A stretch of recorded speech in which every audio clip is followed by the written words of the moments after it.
Here are the 10 progressive rock albums that put you at risk of permanent neurological damage. Let's get into it.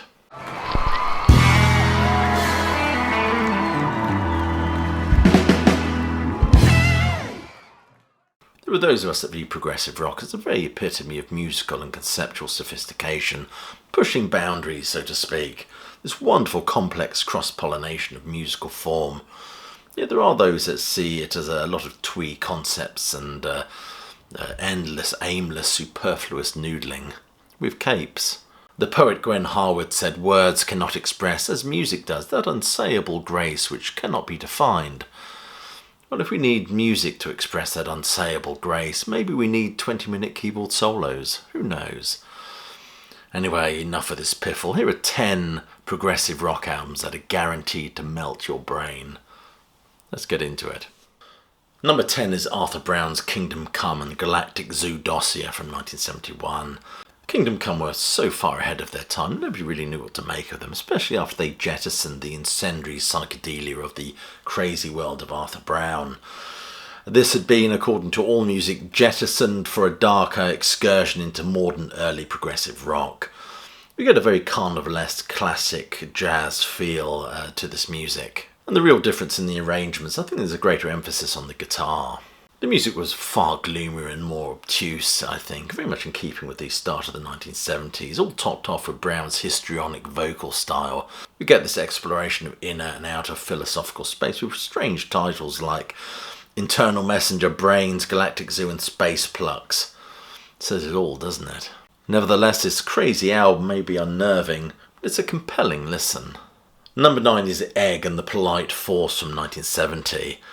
Egg devote one side of vinyl for a 4-piece suite called Long Piece Number 3, which was not unusual for those early progenitors of the genre. We get a combination of all sorts of instrumentation from brass, organ, mellotron. There's some whistly stuff going on as well, and I think they even use a tone generator. We get tracks like Contra Song, which sees the band adorning their jazz loafers and smoking jackets. The record company was not enamoured with this album and refused initially to put it out. But this seems like a rather odd excursion to a kind of a supine jazz fusion. It's certainly not as bonkers as I remember it. It's certainly not as mad as some of the pieces at the top of this list. Number 8 is John Anderson's Elias of Sunhillow from 1976. John Anderson, strumming away on the old Peruvian nose harp, spins a yarn about an alien race that needs to evacuate a planet on a Morglade to some other land, I think. And those purveyors of prog hold this in high esteem, especially the central character, Elias, for it is he that builds a ship. You've got a whole sort of biblical ark motif going on here, I guess. The ship is supposed to resemble something like a cutty sark, crossed with a giant moth. And there's even a character called Quo Qua, or maybe Qui-Gon Jinn, who knows, who insists that the 4 tribes of Sunhillow sit down and break wind together and discuss this mass exodus. And John Anderson, not worried about the sort of convoluted, sort of opaqueness of it all, even invents his own language. And there was me worried it was all going to get a bit silly. And number 7 is Jethro Tull's A Passion Play from 1973. Tull moved away from the mother of all concept albums in 1972 and decided to go full-on prog with this one. This is a passion play in the sense that it follows the life of Ronnie Pilgrim from his unfortunate end on the Fulham Road to the fiery abyss at the foot of the stairs, as Anderson likes to euphemistically refer to it. And this is all punctuated by Anderson's wry observational wit, as we get something resembling Milton married to Monty Python. As Ronnie Pilgrim leaves the afterlife, the viewing room, and decides he wants to know what it's like downstairs, God just dismisses him as a rather silly fellow. I read somewhere that this was supposed to be a double album. I mean, how awesome would that have been? I kind of think of it as a double album, because whenever I listen to it, I always listen to it in conjunction with those Chateau d'Ereville recordings, waggishly dubbed the Chateau Disaster Tapes by Anderson in 1988. What a fabulous listen this is. Number 6 is Yes and Topographic Oceans from 1973.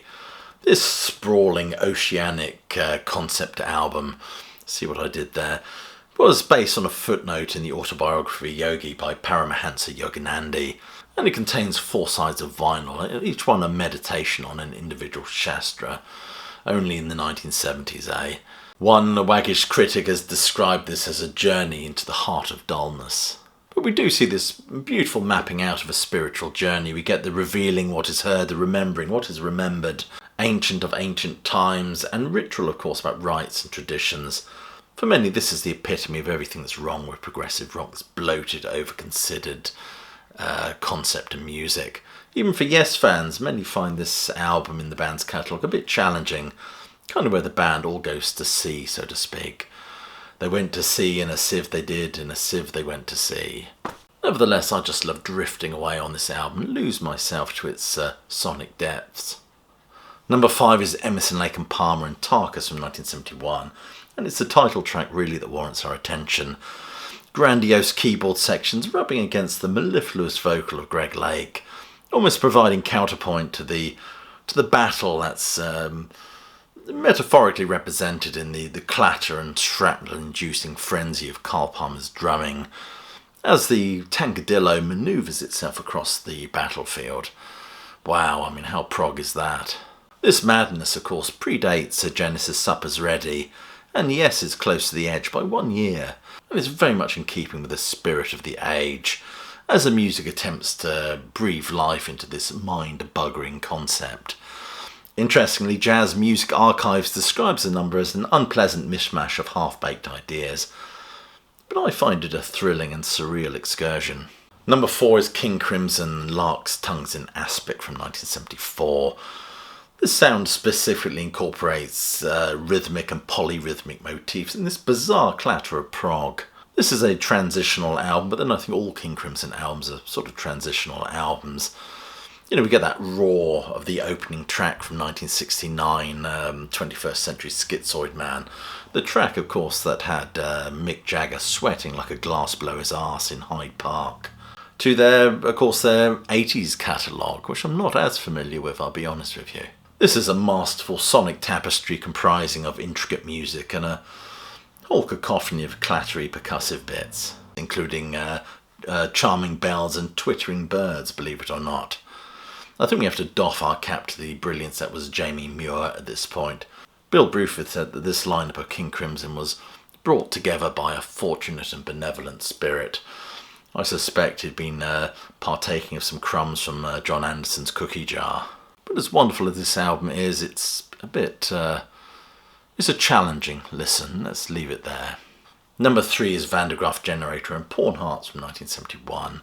Many dismissed this album as being very heady and confusing, which is half the appeal for me, to be honest with you.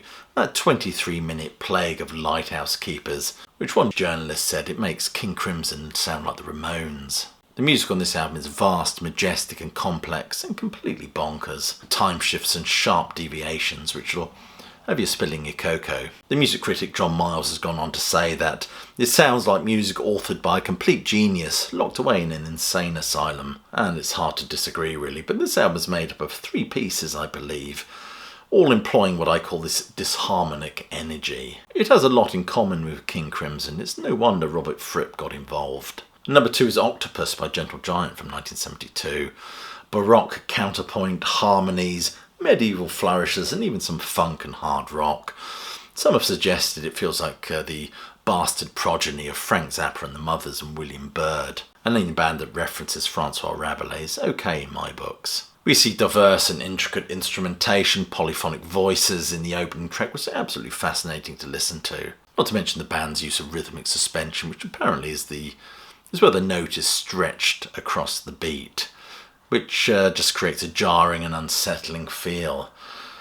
Very much like this album, in fact. And number 1, the ultimate in mind-melting prog concept albums has to be Genesis, The Lamb Lies Down on Broadway. This is the mother, father, brother and second cousin of all concept albums, as this New York Puerto Rican kid has taken on this dark journey of self-discovery, and in doing so has to break bread with the Slipper Men, a strange race of people that have their balls in a tube beneath their neck. Not one for your bumper book of bedtime stories, that's for sure.